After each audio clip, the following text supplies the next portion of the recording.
My father came from Japan in 1905. He was 15 when he immigrated from Japan. He worked until he was able to actually build a store. Let me tell you a story in the form of a dream. I don't know why I have to tell it, but I know what it means. Close your eyes, just picture the scene as I paint it for you. It was World War II when this man named Kenji woke up. Ken was not a soldier.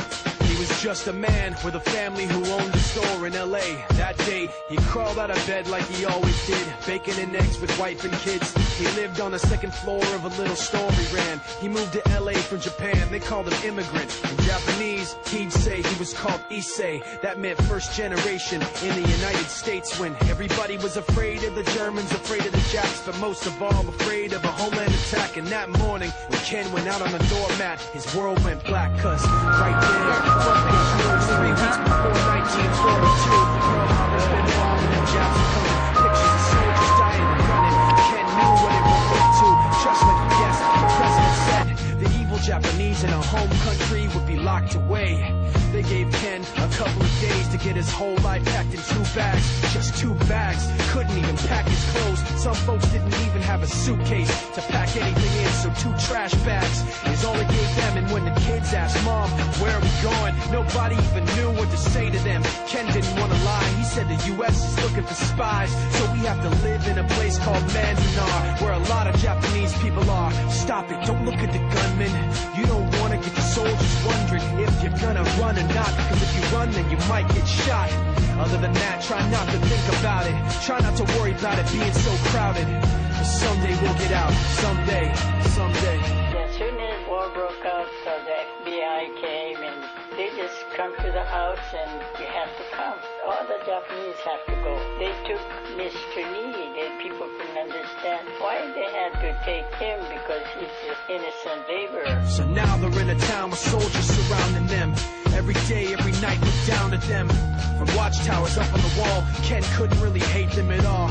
They were just doing the job and he wasn't gonna make any problems.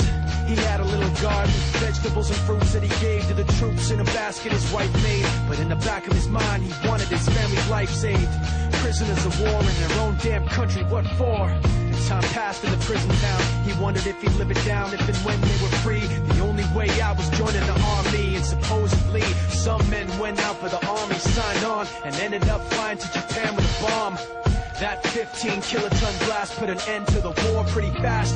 2 cities were blown to bits. The end of the war came quick, and Ken got out big hopes of a normal life with his kids and his wife. But then they got back to their home, and what they saw made him feel so alone. These people had trashed every home, smashed in the windows and bashed in the doors, written on the walls and the floor, Japs not welcome anymore. And Kenji dropped both of his bags to the sides and just stood outside. He looked at his wife without words to say. She looked back at him, wiping tears away, and said, someday we'll be okay, someday. Now the names have been changed, but the story's true. My family was locked up back in 42. My family was there where it's dark and damp, and they called it an internment camp.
амтайгаа жолоод тэмцэлтэй болсоор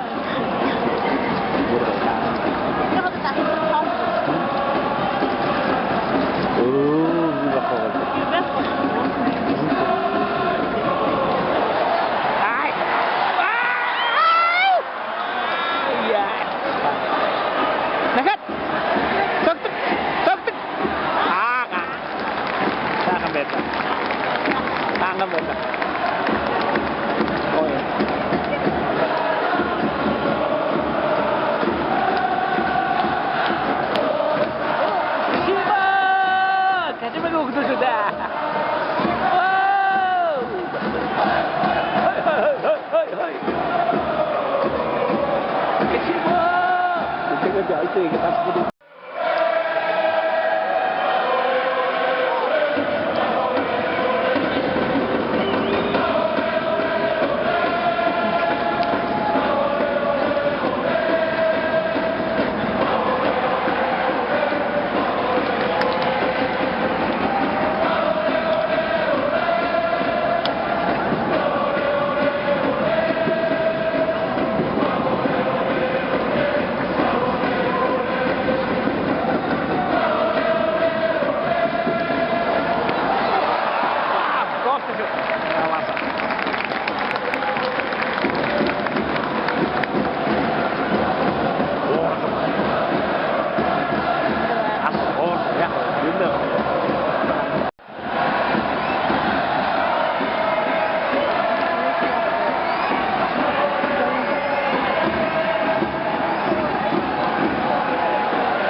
Good.